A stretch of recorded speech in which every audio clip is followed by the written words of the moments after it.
And welcome everybody to another edition of the GSMC Football Podcast brought to you by the GSMC Sports Network.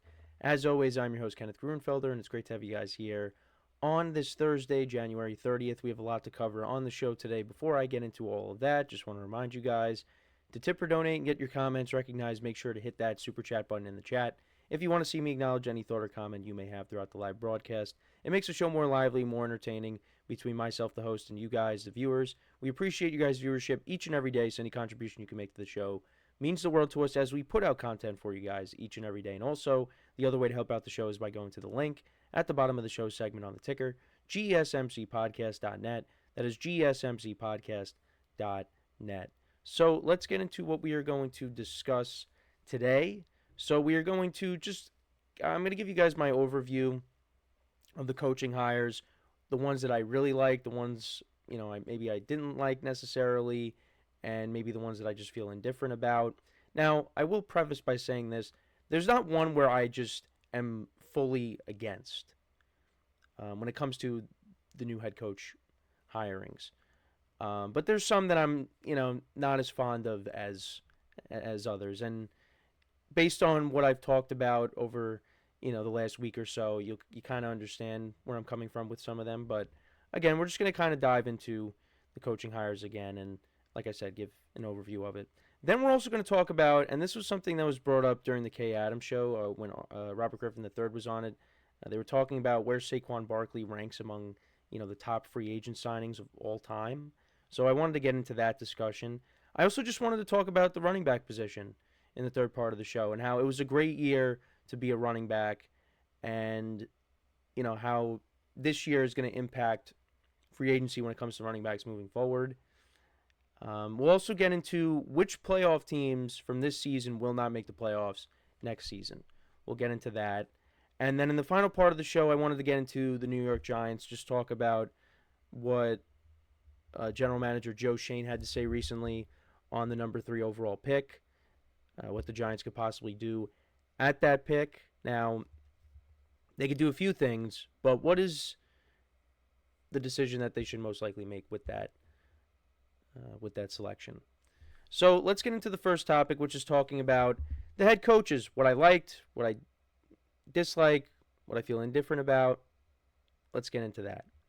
So you guys know that the one that I liked a lot was the Raiders bringing in Pete Carroll. I thought that, Pete Carroll, and I've said it over and over again, that he should have been near the top or at the top of most teams' lists, for teams that are looking for a new head coach.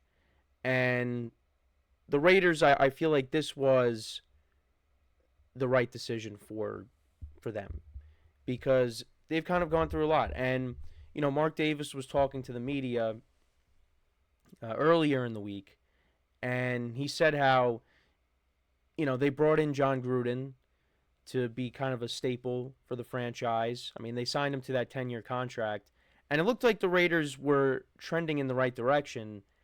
And then, the stuff with the emails came out, and, then he was forced out of a job. And now he works for Barstool currently. So then, the Raiders, they had Rick Bisaccia step up and be the interim head coach. And the Raiders still ended up making the playoffs, despite all that. And then obviously you had the Henry Ruggs situation that season too. But they still made the playoffs. And then the following season, they brought in Josh McDaniels, and that didn't pan out. And, he lasted one full season, and then, how many games? I guess he got fired, 5 or 6 games into the season, if that. And then Antonio Pierce took over, and then he coached the whole season for the Raiders in 2024, and they were not very good.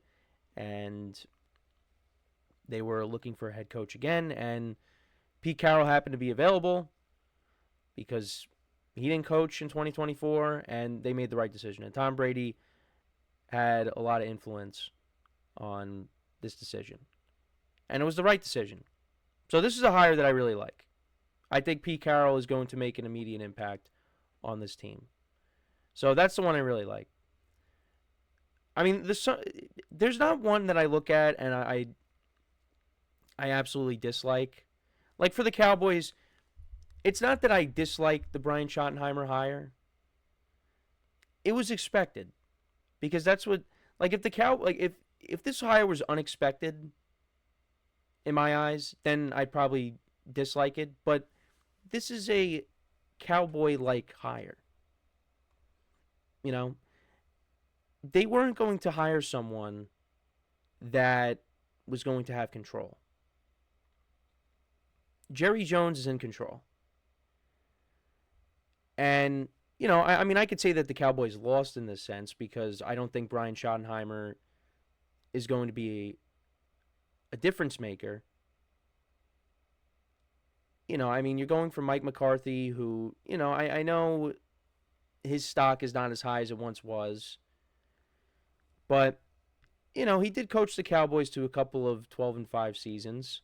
They made the playoffs a few times under him, and they should have kept him. It's just things didn't work out with the years. But you go from him to a guy that has no head coaching experience. So, I'm not in love with that hire, but I can't really say that I despise it or, I'm fully against it because it was expected. It was expected that the Cowboys were going to make this kind of a decision. When you're hearing that Kellen Moore and Jason Witten are supposedly in the running, that's where the Cowboys are at right now. But, I think they're a team that could bounce back next season. Maybe they do make the playoffs. But even if they do, I don't see them going that far. Because that's just how it's been in this era. And then, look, the one hire that everybody's all over right now is Liam Cohen, just because of the Duval. Everybody's all over him for that. And just how cringe that moment was. But here's the thing.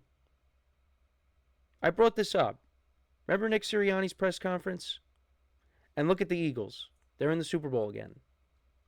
Now, I'm not saying that the Jaguars are going to get to the Super Bowl next season, but you see how Baker Mayfield did under Liam Cohen. He had a solid year. That doesn't mean that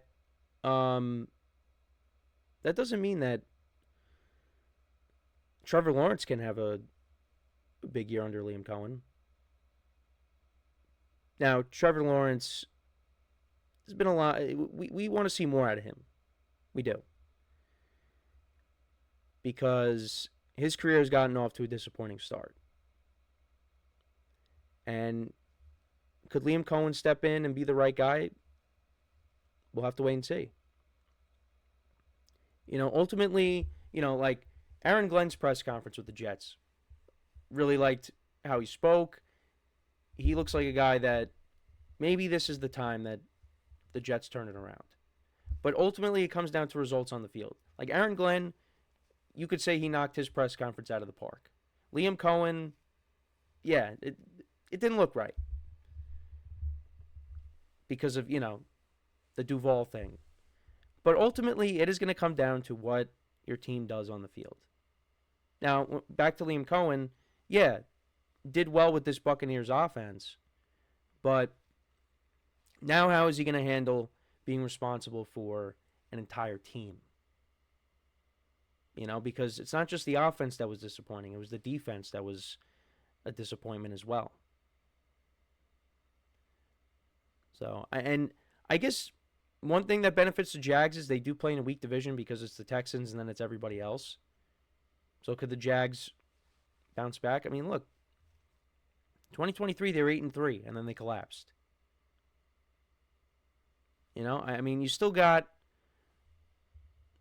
a lot of these guys on that team. I mean, guys got hurt, guys underperformed. So we'll have to wait and see. Again, that whole sequence was very, very odd. How he took himself out of the job and then he ended up taking it anyways. after Trent Baalke got let go. So, the Liam Cohen hire I'm kind of indifferent on. Because I feel like he'll be good for the offense, but how is he going to be, collectively for the team?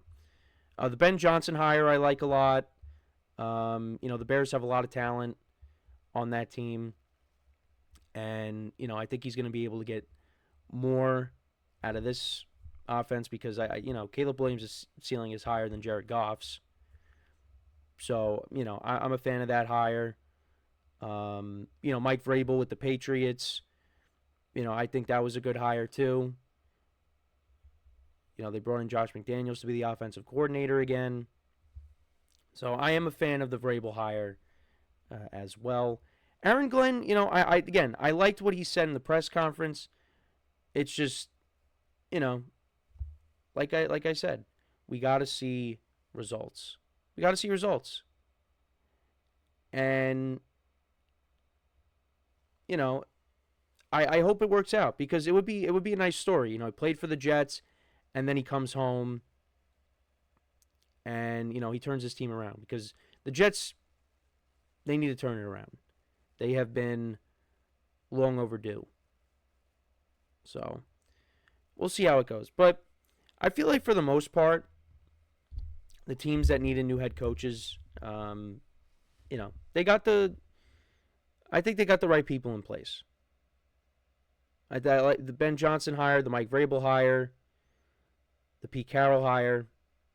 Like I said, I think Liam Cohen is going to be beneficial for Trevor Lawrence. It's just, like I said, how is the whole team going to be now? Aaron Glenn, like what he had to say, it's just, it's going to take a lot to turn the Jets around. Well, I shouldn't say that because they do have a good roster. It's just they need to be coached right. And is he the right man to do it? And then for the Cowboys, look, Dak Prescott likes Brian Schottenheimer. And I think with Dak Prescott coming back and being healthy next season and how the Cowboys finished off the year, they played better down the stretch. They could turn it around, but I don't really see them making a deep playoff run or anything like that. But let me know what you guys think, though, about the new head coaches. Which hires did you like? Which hires did you not like? There's still one more team that needs a head coach. We talked about them earlier in the week, the Saints. So we'll see who ends up taking that job. It could be Kellen Moore.